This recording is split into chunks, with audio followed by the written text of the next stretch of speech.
31 on my computer clock. I'll call the meeting of the St. John Council Finance Committee to order.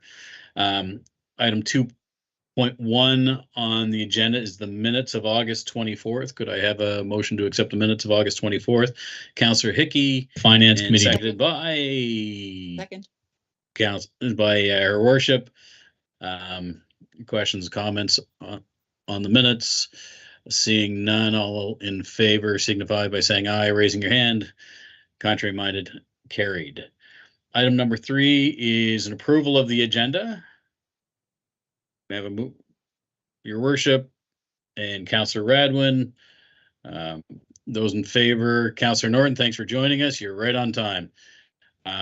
For approval of the agenda, signify by saying aye, raising your hand.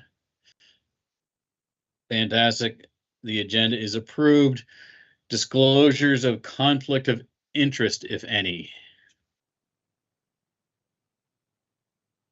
Seeing none, we'll move on. There's no items on the consent agenda. Under business matters, we have our revised 2024 capital programs, and I am sending this to Commissioner Fogan to kick us off. Commissioner Fogan. Thank you, Mr. Chair. Yeah, I'm just going to have some just some short introductory comments, and then I'm going to pass it over to our Director of Engineering, Mr. Baker, to walk us through this. Thank you, Mike. If you can go to the next slide. So just as a way of background, if committee will remember, in the fall of 2022, Council approved a 2-year capital budget, which covered the years 2023 and 2024. And during that time, many of those projects were designed and completed, but we were coming in over budget, as were a lot of capital projects across the country due to supply chain constraints and increased contractor costs. So that we did bring an amendment back in April for the 2023 program to give us some added flexibility, and we deferred some projects, and with also the ability to dip into reserves if we've needed to do so. And a lot of this aligns then with what we're trying to develop, I guess, for next year, or with our 10-year capital plan. What we hope to do, and the reason why we're calling it a 10-year capital plan, is we still plan to have shorter term budget approvals, but with a 10-year outlook of projects. That way, many of the questions that come up, right now we're talking about deferrals and reserves and all, and how those pieces slide in from 2023 to 2024. And so with a 10-year capital plan, we hope to give you that 10-year outlook. So be able to very clearly see, or more easily, I guess, see when a project might go from 2023 to 2024 due to whatever constraints we come up, and you can see how they'll blend. So that's what we hope to develop for you within this next year. Next slide. Thank you. So this presentation, Mr. Baker is going to walk us through there's a couple of reasons primarily for the revision to the utility fund and the general fund programs. One, we hadn't anticipated that the ISIP program, what we call the bilateral, the second edition of it, would materialize, and we'd be able to get some projects done under that second bilateral agreement. That hasn't happened, so we're deferring some of those. And I know the timeline, the outlook in that is probably in the near future, but until we have certainty of that, we'll defer those and then bring them back once we have some certainty on it. We're also taking the time that we have now to evolve the program, as we saw the issues around supply chain and contractor costs, but we've also heard some feedback from councillor, and we have some further clarity on the strategic plans and some other developments like the city market plan and where we're moving to. So we're taking those opportunities now to put those into more actionable items in the 2024 capital plan. Which hopefully then creates some greater alignment. And with that, I'll turn this now over to our Director of Engineering, Mr. Baker, to walk us through the specifics.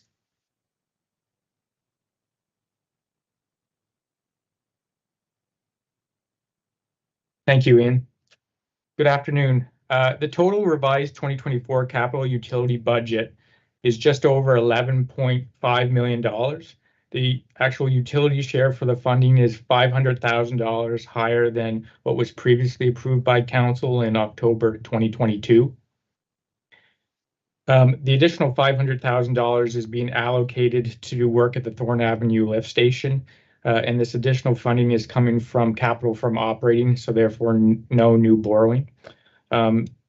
It also is proposed to add an additional $800,000 to the utility fund capital program, which would come from capital reserves.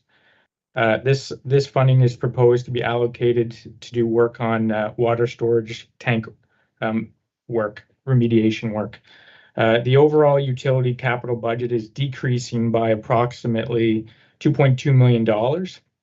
The majority of the decrease is due to reallocating the Canada Community Building Fund funding, also known as CCBF, the Central Peninsula Bilateral Funding Program adjustments, as well as the deferral of projects proposed under the Bilateral 2.0 funding program, which the city did not receive.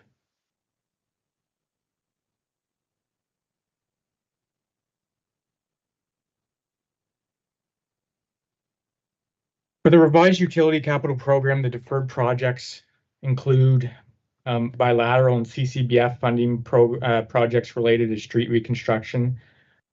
These projects include sections of Carmarthen Street, Charlotte Street, Douglas Avenue, Pitt Street, Queen Street, Crown Street, and Leinster Street. These projects will be considered for future capital budgets and funding submissions.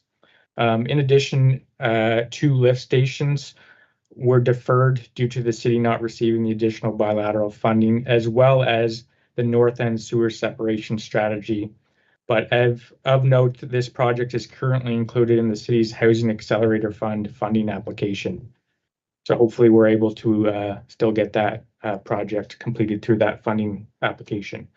Projects that were added to the revised utility capital program include industrial capital projects, Highland Road reconstruction, and design services for Charlotte Street and Sydney Street reconstruction projects. We'll be doing actual facility work in the Morna and Greenwood treatment plants, as well as the Thorn Avenue lift station, and as noted earlier, updating of existing water storage tanks. The total revised 2024 general fund capital program is just under $33.5 million. The city share remains unchanged at just over $14.2 million. Of note, the other share funding, basically within the revised general fund capital program, has increased by just over $3.4 million. The increase is due to the reallocation of CCBF funding, as well as allocating interest earned from this program to fund additional projects. Similar to the utility fund, bilateral and CCBF funding projects relating to street reconstruction have been deferred. Other general fund projects that are proposed to be deferred include a cycling improvement project, the North End sewer separation strategy, all projects relying on Hardman Group capital funding, as well as a transit project related to new cistern pumps. There have been some significant additions made to the revised 2024 general fund capital program. Firstly, there were storm investments directly linked to housing development. This work includes the Shamrock Park, work at Shamrock Park, Sussex Drive, River Hill Drive, Kennedy Street, as well as phase 1 of an overall stormwater strategy for the city. The city is also investing in completing investigations and design work to address flooding in the Westmoreland and actually McAllister Drive area, and specifically this is sewers that are in the KFC parking lot, as well as Bayside Drive drainage basin through a separation strategy in that area. Active transportation improvements will include the Harbor Passage extension from Reversing Falls to Riverview Drive, sidewalk improvements, as well as cycling improvements as part of Harbor Passage projects, Main Street project, and the Charlotte Street project. For Parks and Rec, it is proposed to add a project to complete conceptual planning for upgrading of King Square pathways and surrounding areas. The city will also include supplemental funding to have a new walkway built down to the water off Riverview Avenue West, as well as we will be completing conceptual designs to potentially put the city-owned red roof washroom building off Riverview Avenue West. And as you can see from this photo, this is the conceptual design that was completed this year to have a new trail chicane down off Riverview Avenue to the water, and this will allow the city to replace and remove the stairs that are currently there. And we are currently in the design phase of that right now. Other locations, other additions to the 2024 revised general fund capital program include street beautification projects like Highland Road, designs for Sydney Street and Charlotte Street, as well as the design services for a new roundabout. Actual selection of the actual location of the new roundabout will be based on analyzing recommendations within Move SJ.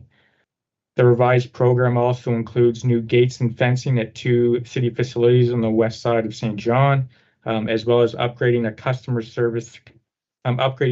service security at City Hall. The last item is supplemental funding that is being added to actually eliminate the existing escalator at the St. Patrick Street Pedway. The work will also include the installation of stairs and a larger elevator to replace the existing one. With that, there's recommendations before Finance Committee are shown on the slide, and I can take any questions if there are any. Thank you, Mr. Baker. Any questions from committee? Councillor Hickey, I see your hand up first. Go ahead. Thanks very much, Chair. Just a question through you to Mr. Baker. Thanks very much for the presentation. Just one question of clarification. You mentioned the deferral of Charlotte Street work, but then it was mentioned again in the active transportation section. I know that's something we flagged for Complete Street. Can you just clarify on what that deferral is? So the deferral actually is we were planning on doing the section near Vulcan. Oh, okay. Street. So what we are planning on doing is designing all of the sections of Charlotte Street in 2024, and then funding them through 2025, 2026. Sure. So that we are able to tender as soon as we have those ready in the fall. Great, thank you very much.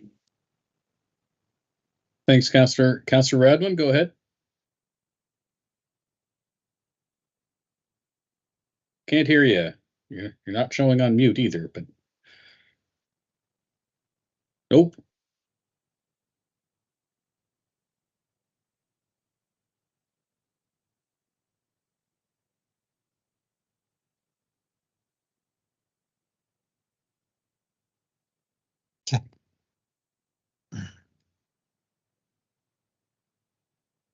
Wonder if she could text us her question.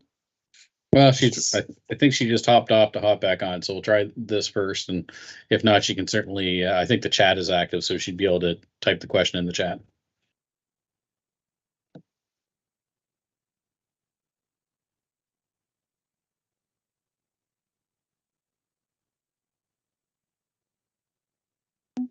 Maybe I'll ask Mr. Fogan a little question while we're waiting for Councillor Radwin. Just you mentioned in your opening, talking about the 10-year capital plan, which is incredibly exciting. We've been talking about that for a little while. Any more teaser details about work plan 2024 and what we might expect to see, or when we might expect to see, or what kind of work will happen? Sure, Mr. Chair. Sure, we can give you that update. So we're currently in the development of looking at the project-specific pieces that we put into the capital plan. What we think is that it will probably evolve, probably a little bit of an iterative process. Right now, you do see in some of your capital budgets where you see buckets allocated towards a specific service or a specific type of improvement, like parks improvements. And so what we think is that your first pass of your 10-year capital plan will likely include those kind of bucketed pieces. So you'll see, 5 million towards cycling improvements over 10 years. And then as we continue to refine it, you'll be able to see at the project level what specifically each project component of that 5 million would eventually bring. So that way you can see when the project's supposed to develop, you can see when it's supposed to come along. We can look at those then from a funding opportunity. And that's really the goal, is to take advantage of those funding opportunities when they come along. If we have 10 years worth of projects listed, and then there's a funding opportunity that comes along next year that we had planned not to complete a project until 2026, well, then we can move it forward to take advantage of it now. But we're not in a state right now to have all those projects defined, but that's where we want to get to. That's excellent. That's very, very good news, because I know, especially we're having worked with the engineers in the city over the years. I remember a conversation about a particular sidewalk in 2009, and the engineer said, "Yeah, it's on the list. It's going to get done in 2015 because we've got this stormwater, this." And sure enough, I kept asking for it, and sure enough, in 2015, the sewers were separated, the road got reconstructed, the sidewalks got improved. So I know that those projects are there, and I think it only helps us to find funding and partners and help with expectations to get it in a list that we can share and discuss. Your worship, I see your hand. Thank you. Ian, I noticed in the intro, it talks about, the project, some were deferred. It says here, due to, because they came in came in over budget due to supply chain. What percent approximately over budget? And the reason I ask is that we hear that all the time from the private sector as well. So just for curiosity's sake, and just to, I guess, reiterate it to the public that it's not just our developers that are behind, schedule because of the inflation of prices. Yeah, through the chair to you, Your Worship. It's a good question, and it's probably depending on different projects and different pieces, components, I guess, that go into it. So, for instance, on some of the, and Mr. Baker can probably elaborate, but on some of the capital works like street reconstructions and such, you saw pricing, go up by 50%. And maybe that started to settle down and come back a little bit to not to 2019 levels, but settle down at least a little bit, stabilize. But other components like mechanical components on lift stations and those type of HVAC components, we saw a doubling of some of those material costs. Wow. And those have not come back down. They've stayed high. Yeah. And I don't know, Mr. Baker, if you want to elaborate, if there's anything I misspoke. Yep. On the street reconstruction projects for the water infrastructure, we've seen probably doubling on all the water infrastructure. And I would say on some of more of the gravels and stuff, it would be probably around 50% or more on those. But we have implemented diesel price indexing on our projects to help take some of that risk away from the contractors for fluctuations with diesel, which I believe has helped some. Sounds interesting. Hey, can we get ourselves a 3D printer and just create our own components? Just joking. All right, thanks for the info. I see Councillor Radwin's back on the line. Yes, can you hear me now, Chair? We can. Okay, wonderful. That's great. Yeah, so I had a couple of comments. First of all, thank you to staff. I asked quite a few questions to a few different people today.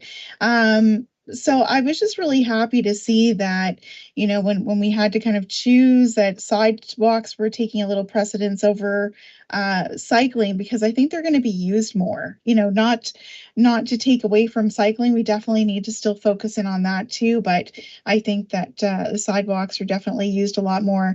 And it's great to see the infrastructure projects and all the underground work being done on projects to help to make sure that when they do get completed, that there's not going to be any issue. And hopefully it'll also encourage more growth over in the North End to help our tax base growth. And I was really excited to see the electric buses. This is really, really great news, including the paratransit electric bus.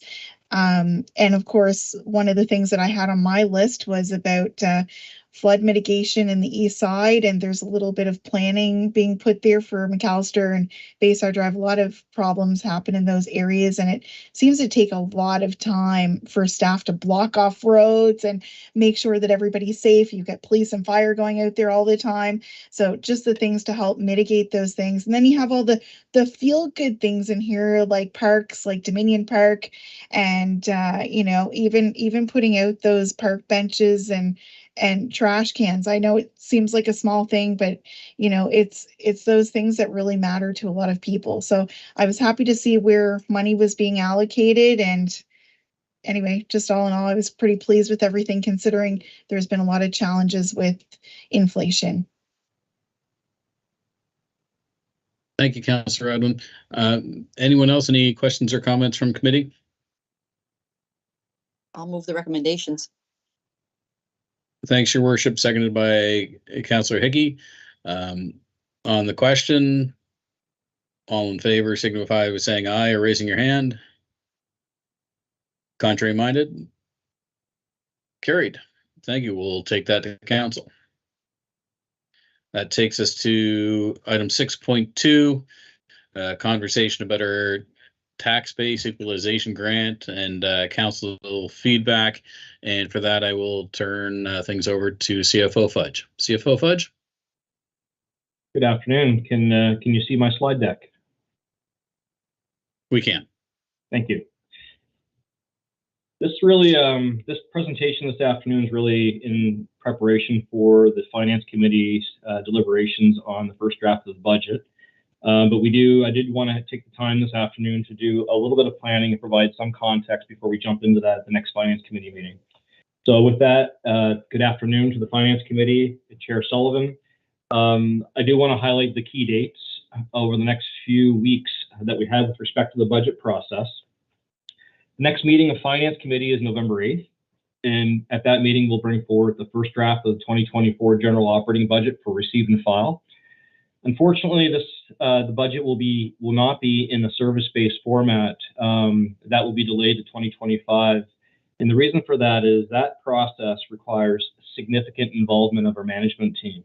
It's looking at key performance indicators, service levels, and over the last couple of months, the priority for the management team has been business continuity, as I'm sure you can appreciate.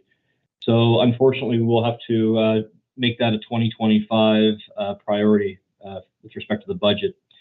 At the November 8th meeting, we will seek your recommendation on the 2024 draft utility operating budget, which will be taken to council for approval on November 14th. That's a Tuesday, the long weekend. We also plan to have another Finance Committee meeting on November 22nd to seek your endorsement of the 2024 general operating budget, and also to review the 2023 annual reserve report with you to bring forward to council on November 27th.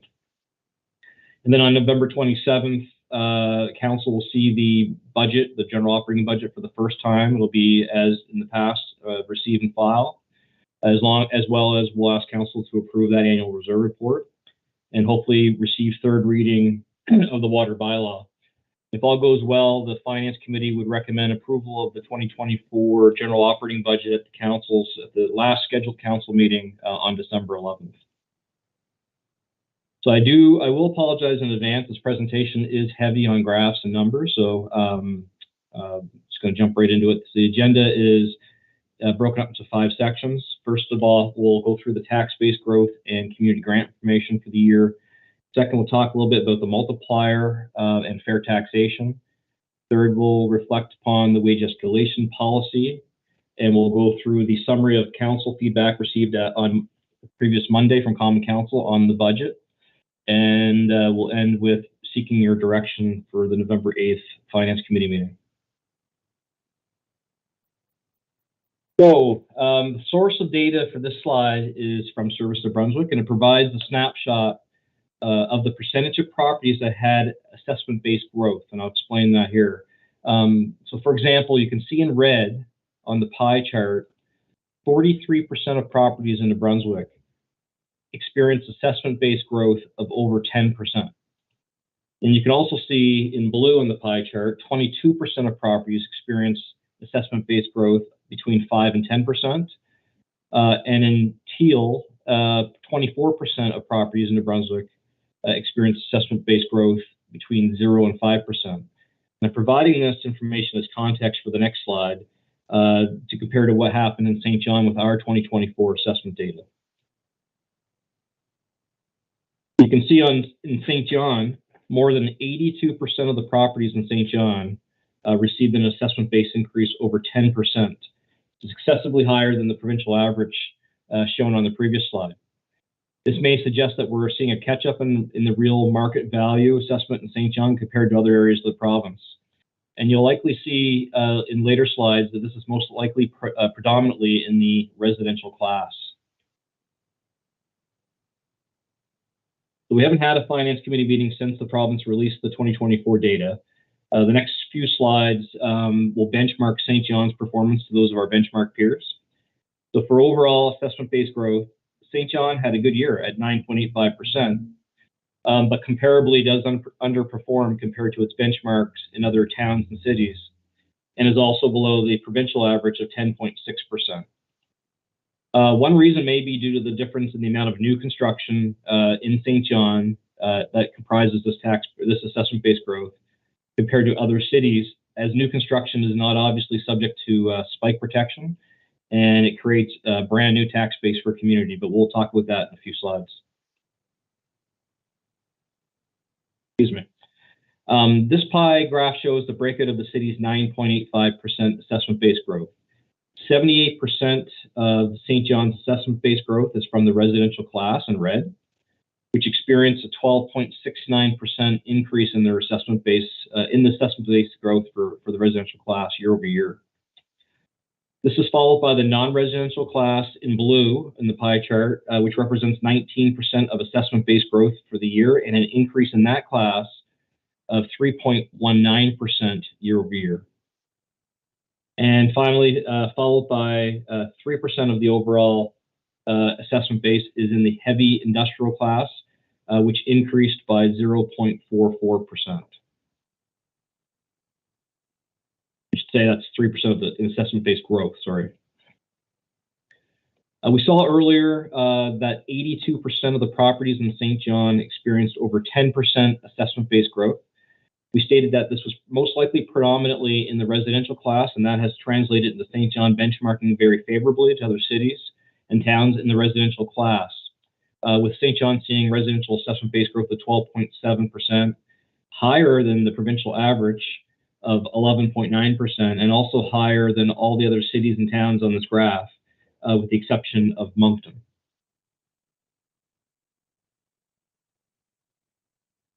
And before you on this slide depicts the median sales price of a residential property between the years 2020 and 2023, and the rapid escalation each city has seen in that median sales price. So for example, in St. John, the median sales price of a residential property, you can see that in red, was $161,000 in 2020, and fast forward to 2023, where it now stands at $255,950, which is a jump of 58% over a 4-year period. And although this is lower than the median sales price for the province, which you can see in green at $267,500, the average median sales price percent increase for the province was only 49% from that same period, compared to the city's 58% that I just referenced. What is astonishing is the jump in the median sales prices in Fredericton and Dieppe, with over a 4-year period seeing a 71% and a 75% increase in the median sales price. With respect to the commercial sector, as we refer to it as non-residential class, St. John performed at 3.19% assessment-based growth, which was below the provincial average of 4.5% and below the growth of both Moncton and Fredericton. However, the gap is much lower between St. John and the other cities than it was in 2023 when we reviewed this class and this tax-based growth, which is encouraging. Final class, the third class, is the heavy industrial class. It's now a separate class as part of the local government tax reform. Assessment-based growth in St. John was 0.44% for heavy industry, as compared to the provincial average of 0.9% for the entire province. And just thought this might be interesting information for the Finance Committee. This is a graph showing the concentration of heavy industrial assessment in the province. So there's approximately $1.4 billion in total heavy industrial assessment base in the province of New Brunswick. And St. John represents approximately 36% of that assessment base at $524 million, followed by Musquash, which represents 20% of the assessment base for the province, Beldoon at 11%, and Dieppe and Florenceville hovering somewhere around 4%, leaving the rest of the province with approximately 25% of the assessment base in heavy industry. So St. John has advocated that we are unique with respect to the concentration of heavy industry in our city. And we have in the past requested the province vacate the room in heavy industry to allow all heavy industrial tax to be collected and retained by the city. This is just a calculation of what that would represent. That equates to approximately $9.7 million in property tax revenue collected by the province, applying their provincial property tax rate for heavy industry. In applying their provincial rate to $524 million of heavy industrial assessment. We estimate, if you look at this provincially, that the province generates approximately $26 to $27 million in annual property tax revenue from $1.4 billion in heavy industrial assessment base. And we believe this is achievable with respect to our request, as that only represents the city's request of $9.7 million in property tax revenue from heavy industry. The province collects only represents about 0.08% of the total revenues for the province based on their 2023-2024 main estimates of overall revenue at $12.2 billion. And if you were to apply that for the entire province, allowing all municipalities to retain the heavy industrial provincial property tax revenue, that would equate to $27 million and approximately 0.22% of total provincial revenue at $12.2 billion. If looking at just provincial property tax revenue alone, the province's main estimate for property tax revenue for 2023-2024 is $469,300,000, and the $9.7 million collected in St. John would represent about 2% of the province's overall property tax revenue. Looking back over the last 3 years, the residential assessment base in St. John has increased by almost 33%, with 12.7% this year, 12.23% in 2023, and 7.85% in 2022.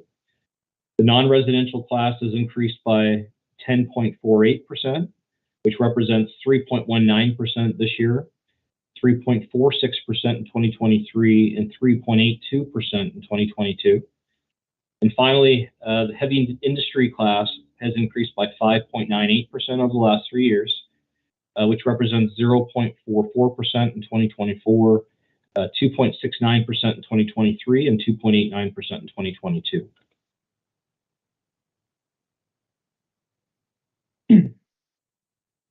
This slide breaks down St. John, Fredericton, Moncton, and the province's assessment between market reassessment and new construction.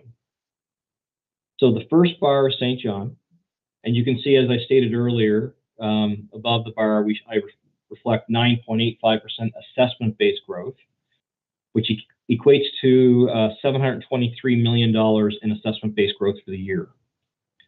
Of that $723 million in assessment-based growth for St. John, $667 million, or 9.09% of the 9.09% is from market reassessment, which is that red part component of the bar. And 56 million, or 0.76%, is growth stemming from new construction, which is the blue sliver. And when you compare St. John new construction to that of Fredericton and Moncton and the province, you can see on each of those columns, the next one being Fredericton. Fredericton had 158 million of new construction, which represented 1.69% of their growth. Moncton had 305 million in new construction, which represented 2.98% of their growth. And the provincial average of percentage of new construction is 2.1% in that final column, and their overall new construction growth was 1.7 billion of their 8.4 billion tax-based growth, or assessment-based growth, apologize. The slide shows new construction in 2023 in the blue bar compared to the new construction in 2024 in the gray bar for each of the cities. As I just stated, St. John 0.72 in 2024 new construction. That compares to 1.35 we experienced in 2023, which was $96 million. And you can see, looking at each city and the provincial average, in all cases, the performance in 2024 lagged the performance in 2023.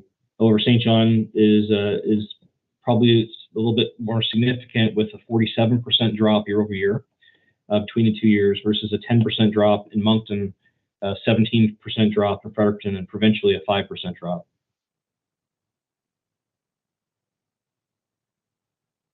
So we talked about assessment. Let's now turn our focus to tax burden, which we discussed last year during the budget process.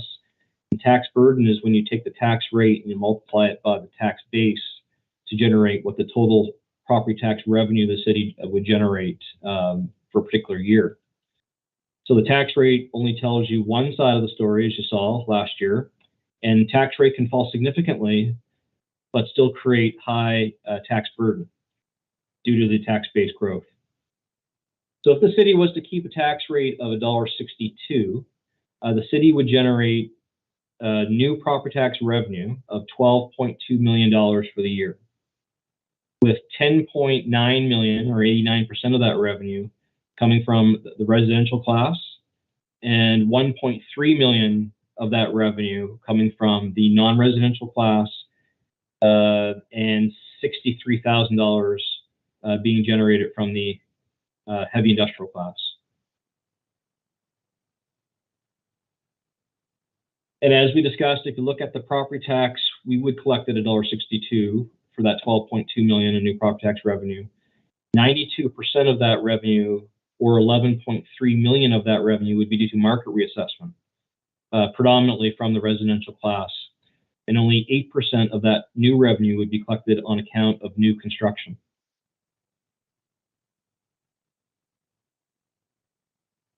So turning the channel to equalization, the city will receive $1.5 million less in direct revenue from the equalization grant than was received in 2023, representing a drop of around 10% year over year. And I know it's counterintuitive, but at the Finance Committee, we've talked about this in the past. It is counterintuitive, but having less reliance on this grant is actually a positive for the city's key performance indicator in the long-term financial plan, as when the city relies on a grant that it does not control, it exposes the city to more risk, given it can change suddenly in a loss of funding and have severe sudden impacts on service levels that we're not unable to plan for. So we have proposed in the past that we would like to see, grants that we cannot control replaced with fair tax tools and diversifying our tax revenues as part of a fair taxation process. When we look at our benchmark peer, St. John lost, as I said, about 10% of the equalization grant.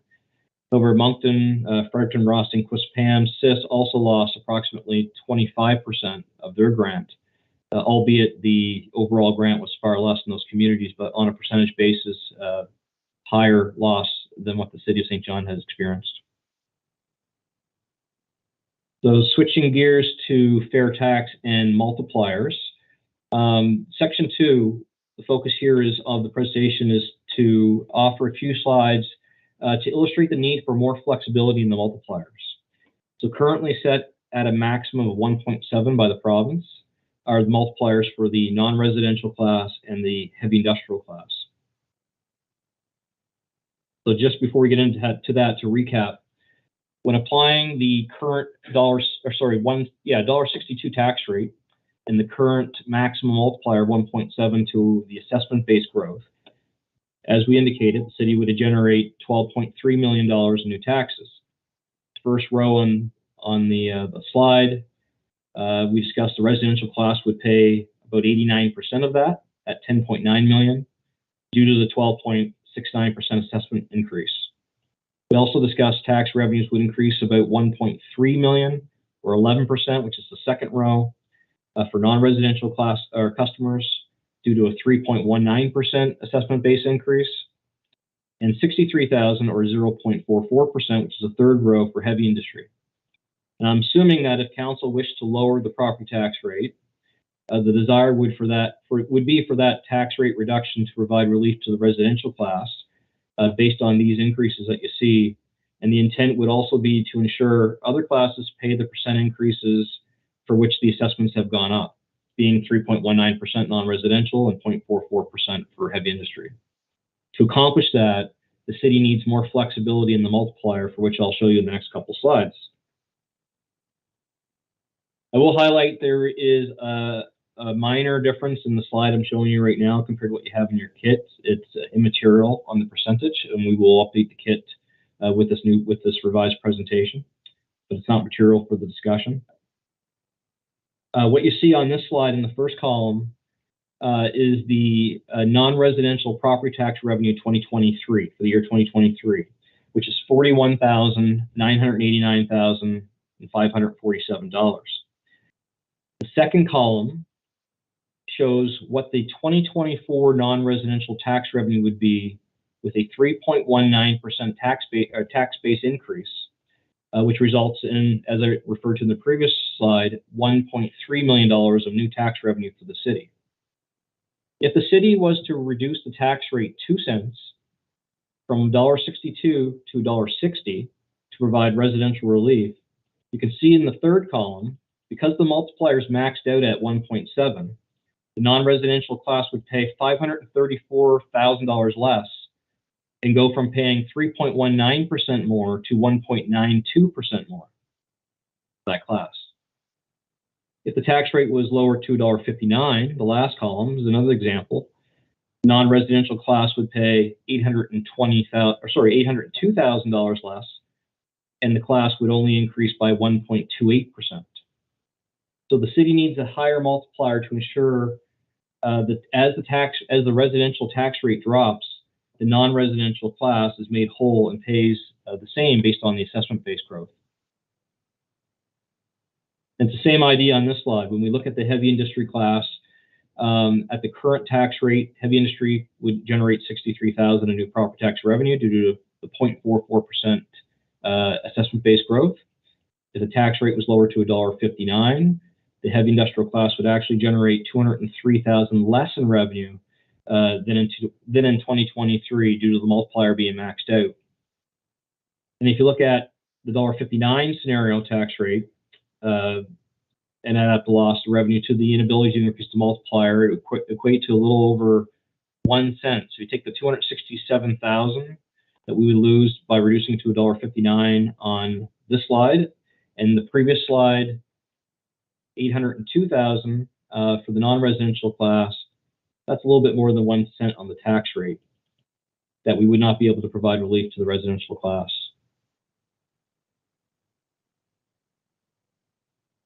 And this slide is really busy, so I'll take my time, but what you'll see is the distribution of property tax revenue for each class of customer using the current maximum multiplier of 1.7. So let's look at the bookends.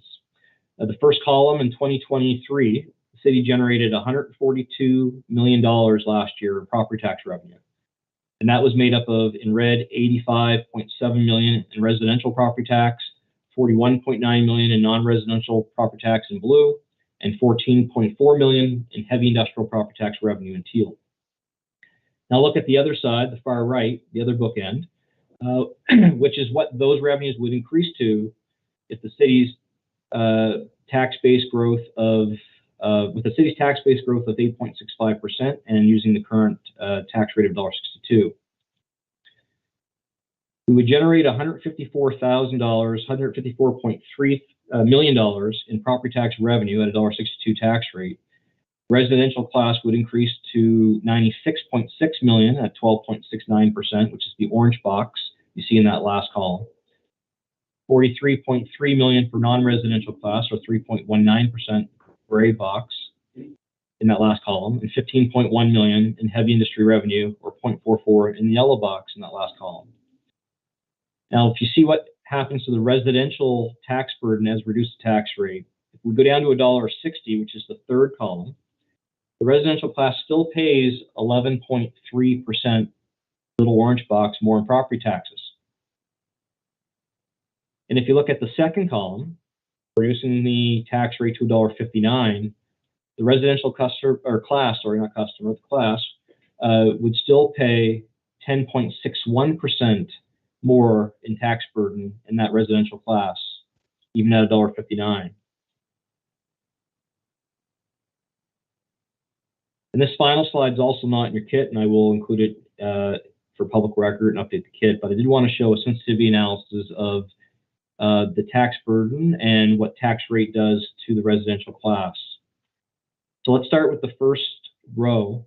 At a $1.62 tax rate, we talked about the 12.69% tax burden on the residential class. And if we went to $1.59, we talked about 10.61%, even at $1.59.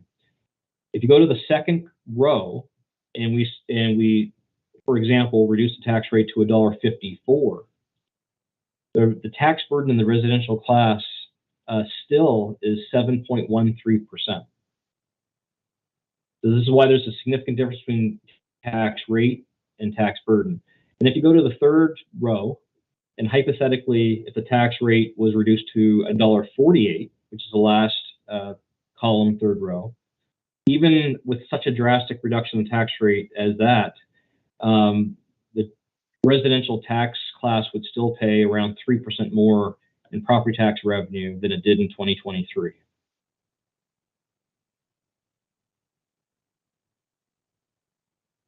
The wage escalation policy. We talked about this many times. The wage escalation policy is a budget policy which provides the CAO policy guidance on the maximum increase in the city's overall wage and benefit budget envelope. And it's based on the lesser of 3-year rolling average of tax-based growth, which is 7.88% this year, and or CPI +1. And New Brunswick CPI in September was 4%. So CPI +1 for purposes of the wage escalation policy is 5%.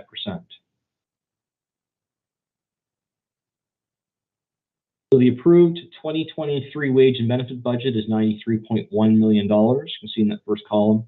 And when you apply the maximum wage escalation policy to that budget, it provides for a maximum budget envelope for wages and benefits of $97.7 million. Current draft, based on current establishment, is estimated around $97.1 million, which leaves potential opportunity for enhancement capacity of about $621,000. And I would like to stress this is very preliminary. We are still working through the budget, but we wanted to give an order of magnitude for the Finance Committee of what we see, which may be better or worse when we come back at the next meeting as we continue to refine our numbers in the budget. But I'll remind you that the long-term financial plan stated that if we achieved a stretch case-based model, which assumed 5% tax-based growth, that we would endeavor to add $500,000 more to pay-as-you-go, and also to add $689,000 in enhancement funding for the strategic plan. If we did that, we estimate that would require $1.3 million in funding in the budget, and you can see those items are in yellow on the slide. With the additional inflationary pressures from wages and benefits and roads and sidewalks, as well as required increase in budget to fund the current St. John Transit business model of $1 million more, It leaves approximately 2.8 million left over, which represents about 3 cents on the tax rate. So 1 cent on the tax rate is equivalent to $953,000. And that's why 3 cents is valued at $2.9 million. And this would allow for $621,000 in new opportunity for service enhancements in positions, additional capital opportunity of $500,000, and additional goods and services funding of $178,000. There will also obviously be service level enhancements just in the base budget due to focusing current resources on the strategic plan and actioning council's approved work plan. So with all that in mind, and to think about, let's just quickly recap what we heard from council during their feedback session and what we saw from Shape Your Budget. So from council, we heard feedback, and I would invite any of the finance committee members to add to this if I've missed anything or if we've missed anything. More service level and bylaw enforcement, a focus on roads and sidewalks, which includes maintenance, traffic calming, safer intersections, beautification. There is a desire for an East Side community coordinator to support the East Side. Also a focus on maintaining our assets, our city assets and current service demands, and mowing, trimming, guide rails, garbage pickup. Recreation was a focus on improving our existing assets, some focus on the fees for recreation, and just generally more recreational investment.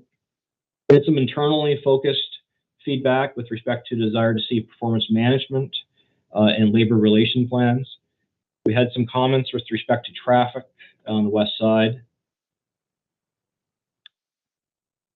We had comments with respect to supporting support for increase in the homeless population in St. John, as well as we heard a desire for perhaps a new roundabout for St. John, enhancing the industrial parks business, actioning our climate change plans and mitigate flooding on the east side. Some comments on street reconstruction, more consistency, complete streets, more beautification. We heard comments about the municipal housing entity to support housing needs. And we also heard some comments, again, internally focused about reviewing and updating our existing plans, bylaws to drive density, development, and affordable housing. And this is a summary of the Shape Your Budget feedback. Overall, I would caution, as we cautioned before, there were 84 respondents, so certainly not statistically valid. But I thought we should revisit this. Overall, affordable housing came in with the highest priority based on those 84 responses, followed by roads and sidewalks, parks and recreation, snow plowing, and transit services, finishing up the top 5. So with that, that concludes the presentation. We would like to hear from the Finance Committee based on what you've heard today in this presentation, so that when we return on November 8th, we have an idea of your expectations for the first draft of the general operating budget. We'd like to know what you want to see as it relates, or what your feedback is as it relates to tax rate, your feedback as it relates to service enhancements. Does the committee want to go more aggressive on tax rate at the risk of doing less? Or would the committee rather maintain a higher tax rate and to provide more service enhancements while considering, of course, the tax burden reflected in this presentation, the impact on the community, and as well, obviously, as we have discussed in the past, the city's competitive position. So with that, I'll turn it back over to Chair Sullivan, and be happy to take questions and to hear feedback. Thank you. CFO Fudge, you've answered the question I get from the students on why do we study math. Certainly graph heavy, but I think I understood it. So I will turn it over to the committee for certainly questions and comments, and please, if we could help to answer CFO Fudge's questions on tax rates, service enhancement, to help give direction to our staff for the draft of the operating budget. Councillor Radwin, you get to go first. Thank you, Chair. And I apologize. I realize it looks like for me that I have my video on, but you're not seeing me. But I'm sorry, I'm obviously having technical problems. But So anyway, I appreciate all the feedback from council, but I gotta say one thing that I'm not convinced is that we necessarily need to add more staff, like bylaw officers or for lawn maintenance. I know that we've had challenges with trying to fill jobs, first of all, in parks. And I think that it's going to be really important going forward to make sure that we're trying to tap into new residents to fill some of these jobs because, you know, that's where a lot of people are getting their jobs filled. And obviously, performance management could be showing whether or not there's coaching needed, or maybe there's equipment needed. I end up thinking about horticulture. So, you know, I've gotten a lot of complaints out at Churchland Road and off of Lachlan Road. There's a few other streets where the brush is kind of coming in onto the street. So, you know, for the lack of information on what everything is called, I know there's like forest mulchers, if that's what they're called. And so sometimes you end up buying this equipment that kind of gets higher up into the trees. I think St. John Energy has some to try to clear out trees. Is it equipment, right, that would actually allow us to do more? You know, obviously investments would have to come, but so it might not actually be staff numbers, but it might be equipment that's needed to be able to get more done. So that's something I'd love for staff to kind of explore to try to look after those needs, because there are a lot of calls coming in about beautification for sure. So is it an equipment issue more than anything? Otherwise, like, you know, I also would like to staff to think about how each of the items impact growth, because that's council's main priority, right? So, you know, anyway, I also, I mean, I got to tell you, I was obviously I've been very interested in having a community development officer on the east side. There are a lot of calls coming in when it comes to traffic calming and bylaw enforcement. But sometimes I wonder, is it bylaw enforcement officers that we need, or do we need to tighten up bylaws? You know, and maybe you need bylaw officers to be able to do that. But where are the gaps? So when it comes to all of this taxation, I got to tell you, Chair, it's a darn good thing I was sitting down when I saw page 68. It paints a whole picture for me as a lifelong St. Johnner, you know, over $12 million in tax base growth, and the weight is heavily lying on the shoulders of the residents at $10.9 million of the tax burden, right? So it's very frustrating. And, you know, when you look and you see, you know, that, you know, Fredericton and Moncton maybe had a little bit higher population growth, you know, the way the tax system is working right now, they're going to get more money to look after less amount of land. You know, when you're talking, you know, we just got done talking about pipes and doing roads and all of the things. We have so much to look after with really a little pocket of cash. So, you know, tax fairness is very much needed. You know, and I think CFO Fudge was bang on. I was thinking about it too. The less that we're relying on that equalization grant, the better, because of all of that. So it's great for us. I'm constantly watching like how much is coming out of reserves, how much is left in reserves, because I don't want us to end up in the same mess that the last council was in with cutting $10 million. For me, I think with the way that the economy is currently, with inflation, interest rates have been going up and up and up. There's a lot of pressure on our residents right now. So I'm all in with trying to lower the tax rate as much as possible, as long as we can keep service levels up and we don't have to keep dipping into reserves in the future. So we need to be able to try to get as good a quotes as possible for the projects that we're looking to do. But I think it's essential. We're hopefully going to keep water rates the same, and tax rate, if it can go down, I'm all in with that. So that's kind of where I sit, Chair. Thank you. Thanks, Councillor. Your worship, too. Thank you. I guess what I would say is right off the hop with the tax rate, I'd like to see our tax rate go to the 159. I think the optics of that are huge. I think, you know, we do always have to be cognizant of being competitive.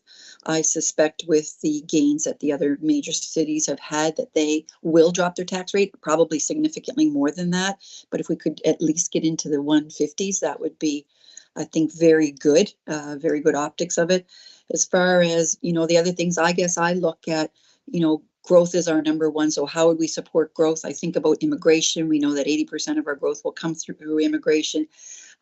People who immigrate here, generally speaking, have come from places where they don't need a vehicle or can't afford a vehicle or have great public transit. So I'm leaning on the public transit side here of enhancement of public transit. I feel with climate change, upon us as well. So I'd love to see some investments in, and I did see some in the kit tonight when I went through that in transit. Labor relations and your 10-year strategic plan for that. And so I guess I'd be looking for more of the game changer, strategic game changer projects, et cetera, that'll sort of leapfrog us forward. But I do want to definitely see some movement on the tax rate for sure. Thank you. Thanks, Your Worship. Councillor Hickey. Thanks very much, Chair. Through you to Commissioner Fudge. Thanks for a great presentation, Kevin. I think it summed up well, as you do, the situation we are in St. John, are in specific. I think it obviously paints the clear financial picture, but lays out kind of where we are more politically as well, which I think is important. And certainly within that, the multiplier has really given us the ability, obviously, to raise industrial taxes, but without that significant enough adjustment, comes back to our same call for more tax classes in this community to better reflect the difference in the impact of industry here. And I think that's really important, because I think what we're seeing is, and what's been clear is, assessments will end up going up for residents. Residents are going to bear the burden of those taxes, but without the flexibility, lowering taxes for residents means also lowering taxes for heavy industry, which we're going to see. So that's I think our big struggle here. And for me, I think what my focus, I hope, is whatever that tax rate ends up being, the outcomes from what that from our budget are living up to our commitments that we've made to the community. And I think it's really about making sure that we can live up to those commitments, whether it's garbage collection bylaw, public safety, transit, infrastructure investments. I hope that those service levels that we've committed to can be fulfilled. That's really my focus. I think we've operated, especially over the last couple of years and through some major financial transitions, in a state of pretty significant urgency, whether it's on management or on all levels of staff. I hope we can use this as an opportunity to try and step back from some of that level of urgency, look at our options around performance management, around those efforts, and really try and make sure that those commitments are being delivered on.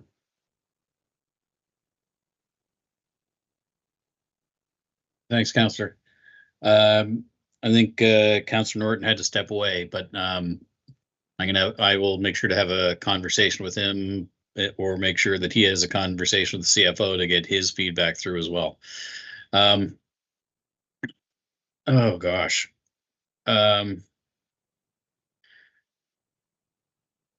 CFO Fudge, if you could put the really busy slide up, please. I think it was a good summary slide of kind of where we sit.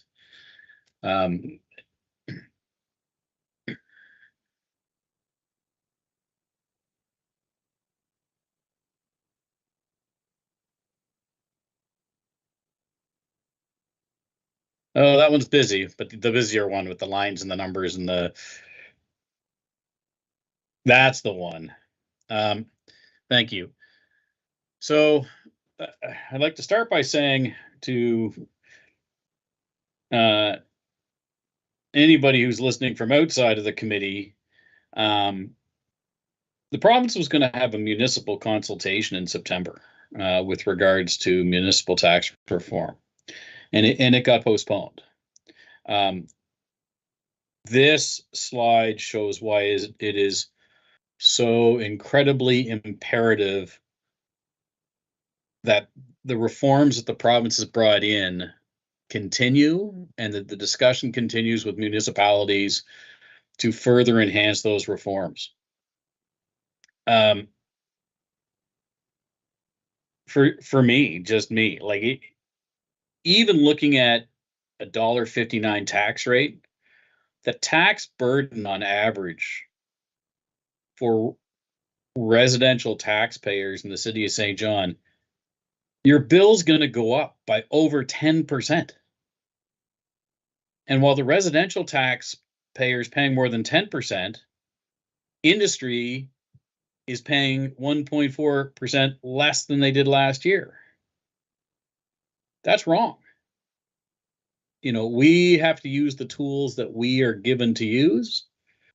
And so we will best adapt with what we are given. And I continually say, I am thankful that we have 3 tax classes. I am thankful that we have a slider. Gosh, if we didn't have a slider, this would be a whole lot worse.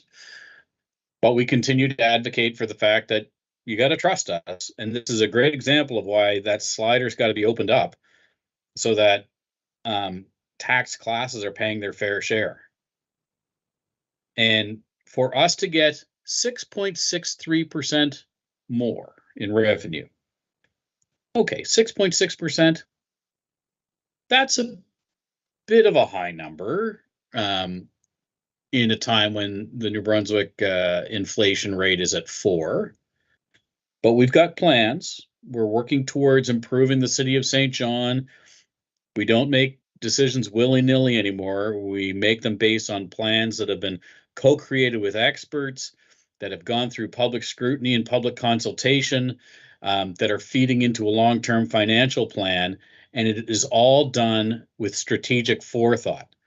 So 6.6%, it's a little more, but I think when you see what we're doing in St. John to move ahead, I think most people could say, okay, 6.6% overall I could move forward with, but I can't when it's 10.6% to the residential bill. So for my personal feedback, I don't think I can support a budget that has more than 10% of added revenue or creation from the residents. And I know that it gives more of a break to the non-residential taxpayers as well. But oh gosh, $1.58 gets that 10.6 to 9 point something. I don't even like that. Oh, thank you, CFO Fudge. So that $1.58 gets us to 9.91%, which is still bad, but at least it's not double digits. So I guess that's my feedback on tax rate. For anybody who can talk to anybody who makes the decisions, we need to have that consultation. We need to accelerate those municipal taxation, provincial reforms to get this settled. But we've got to make a decision for 2024. So that's my tax rate feedback for 2024. Thank you, CFO Fudge, for the slides to illustrate. On my service enhancements, you know, I heard loud and clear that people want more quality in St. John, right? We want bylaw enforcement officers to make sure there is quality and safety in housing. We want to have our neighborhoods looking better. We want lawns cut so that we're proud of our neighborhoods. We want walkability, overgrown sidewalks. We want to be improved. So I guess, you know, throw this, and I know our strategic folks are listening as well. How can we invest some money for folks to work on the business?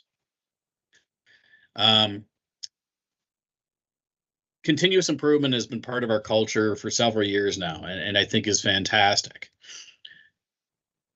But how do we have somebody that's not doing all the other things that we put on their plate as council to say, follow up with some of the things Councillor Radwin talked about.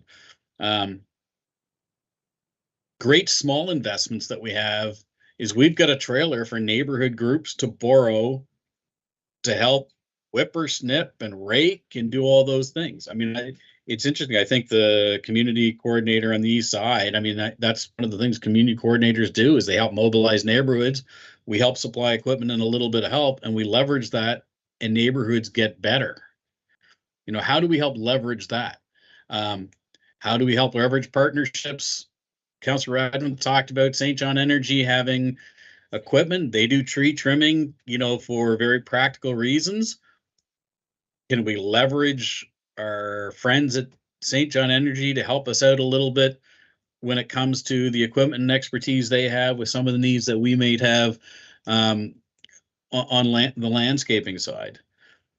You know, with bylaw enforcement, is it possible? We have fire inspectors who go in to look at buildings for certain things. We have bylaw officers who go into buildings for certain things.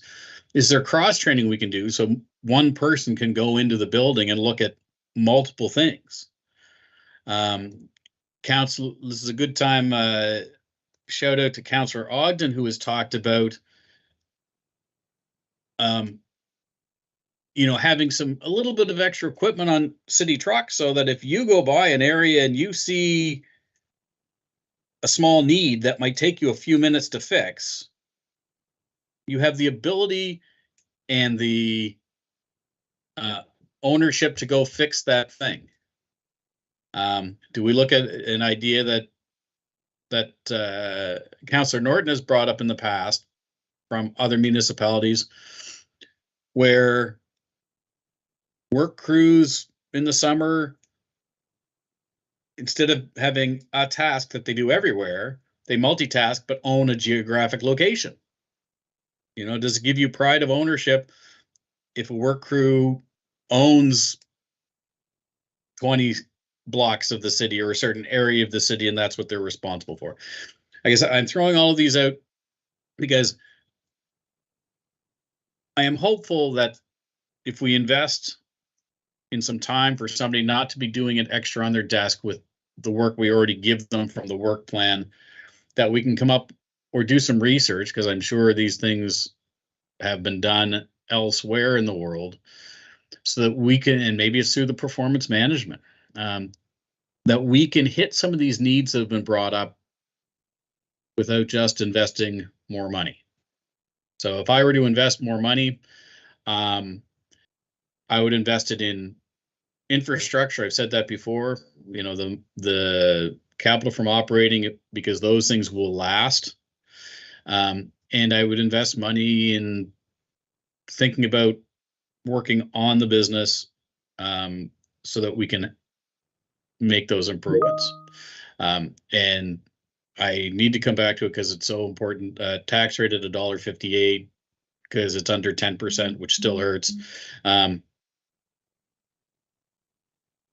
But we've got to keep talking to our partners at the City Association, at the union, municipalities, and with the province, and Service New Brunswick, because I know part of the issue when we talk to the province is Service New Brunswick's current just computer system of classes and how they arrange classes. We need more classes. We need the sliders opened up.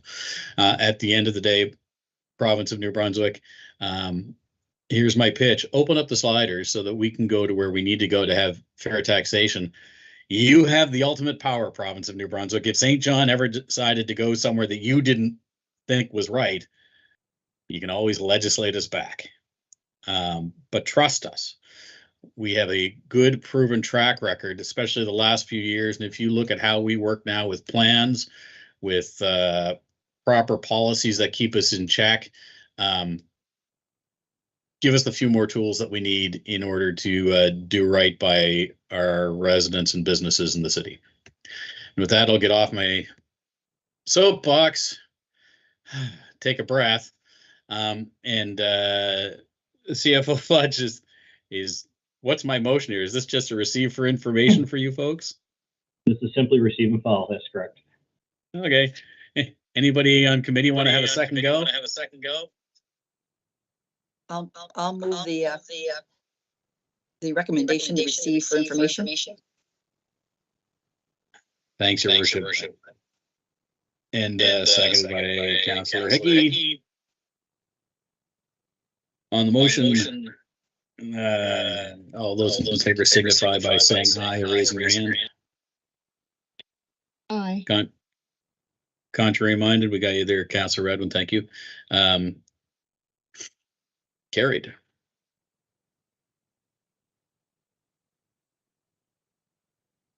Well, all that's left is an adjournment. Move adjournment.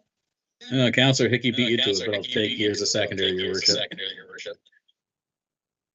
Great discussion, committee. I will circle back with Councillor Norton to get his feedback, or to make sure that he has a conversation with CFO Fudge as well.